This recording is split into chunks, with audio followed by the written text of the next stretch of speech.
한 해가 저물어가는 요즘, 함께 지난 1년을 되돌아보며 24년을 마무리하는 자리가 많은데요. 연말 약속들을 떠올려보면 약속 장소가 고깃집인 경우가 대부분이지 않으셨나요? 우리는 왜 연말만 되면 고기를 먹는 걸까요? 모고학개론에서 그 의문을 풀어드립니다.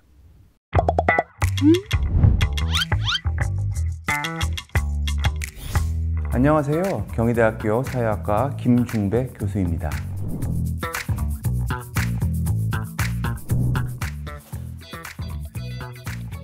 음식은 한 사회의 자연, 문화, 그리고 역사가 반영된 사회적 산물입니다. 예를 들어서 소고기를 들어보겠습니다. 과거 농경사회에서 소고기는 식용이 아니라 농업에서 사용되는 중요한 기구였습니다. 또한 산업화 이전 시기에 사료의 대량 공급이 어렵고 대량 사육이 어려웠을 때에도 소고기를 먹는다는 것은 매우 사치스러운 일이었습니다. 그러나 점차 산업이 발달하고 생활 수준이 높아지며 생존의 문제에서 삶의 질의 차원으로 우리의 관심이 옮겨졌습니다. 소고기는 이제 누구나 먹을 수 있는 식재료가 되었습니다. 또한 세계화의 과정에서 소고기 수입이 사회적 갈등으로 유발되기도 했지만 결국 수입이 확대되며 이는 소고기 대중화에 기여했습니다. 즉, 소고기 내부에서도 분화되는 형태를 우리는 관찰할 수 있습니다. 음식과 음식의 재료는 한 사회의 역사, 그리고 역사에 따른 문명과 문화의 발달이 반영된 결과라고 이해하는 것이 적절할 것 같습니다. 한국인이 지금과 같이 높은 경제 수준을 누린 것은 사실 오래되지 않습니다. 또한 오랜 가부장적 역사로 인해서 남성이 외부 일을 주로 맡고 여성이 가정일을 맡은 역사도 있습니다. 지금이야 아파트와 같은 이런 건물을 중심으로 생활 환경이 개선되었지만 과거에는 주거 환경도 매우 열악했습니다. 그래서 서양에 비해 집에 서로를 초대하여 식사를 하는 문화가 발달되었지는 않았습니다. 차례를 지내는 것도 의식이라는 측면도 있지만 그만큼 한 집에 모여 식사하는 것이 어렵기 때문이었음을 보여줍니다. 하지만 사람을 만날 때 외부에서 만나고 오랜 시간 이야기를 나누며 공동체 의식을 함양하는 기회로서 음식을 소비하는 것이 일반적이었습니다.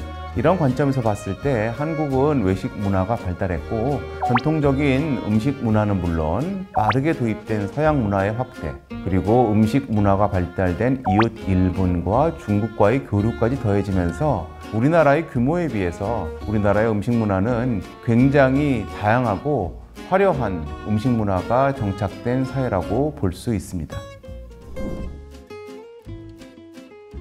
경제 성장에 따라 고기의 소비도 빠르게 증가했습니다. 국민들이 다양한 취향을 만족시키도록 우리의 축산업 역시 빠르게 성장을 거두었고요. 고기는 이제 우리 식탁에서 빠지기 힘든 기본적인 식재료가 되었습니다.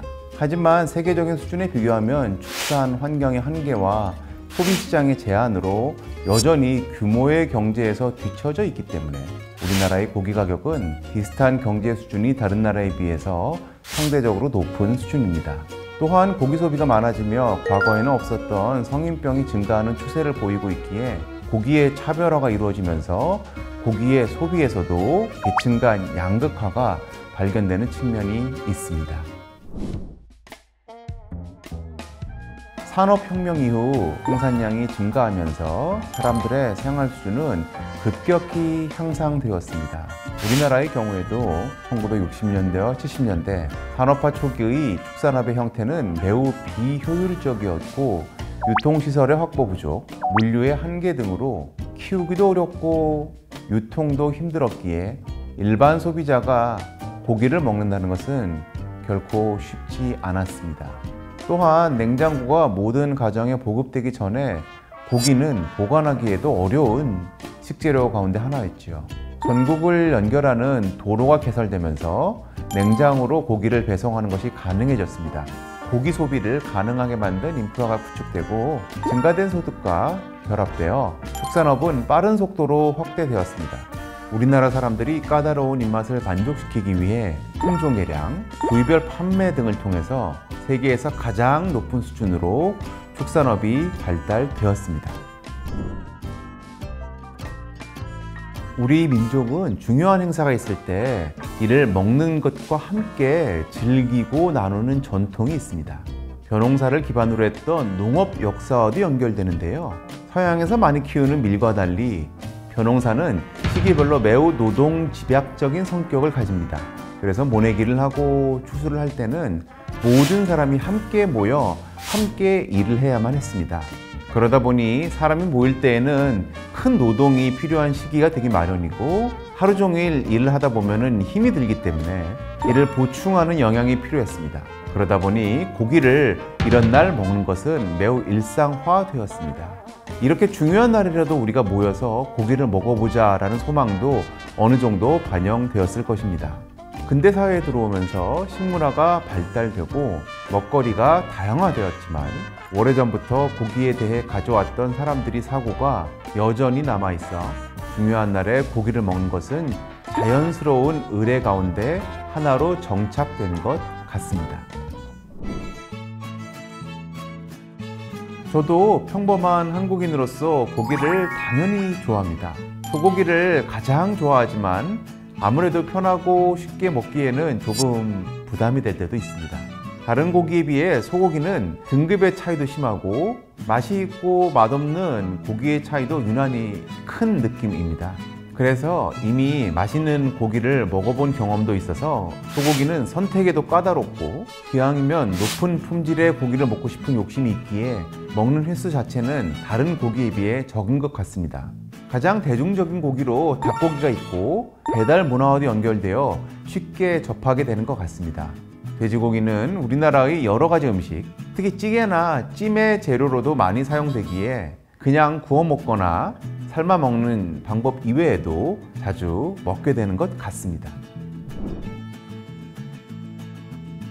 연말이라는 것은 한 해를 정리하고 그동안 못다한 이야기를 하는 사회적 모임이 일상화된 시기입니다. 아무래도 모임의 시간이 길어지고 모임에 특별한 의미를 부여하려는 인식도 강합니다. 그래서 평소보다는 조금 높은 수준의 음식과 식당에서 모임을 하는 것이 심리적으로 용인되며 고급 음식의 가장 대표적인 식재료로 고기, 그 가운데서도 소고기를 사람들은 선호하는 것이라고 볼 수 있습니다.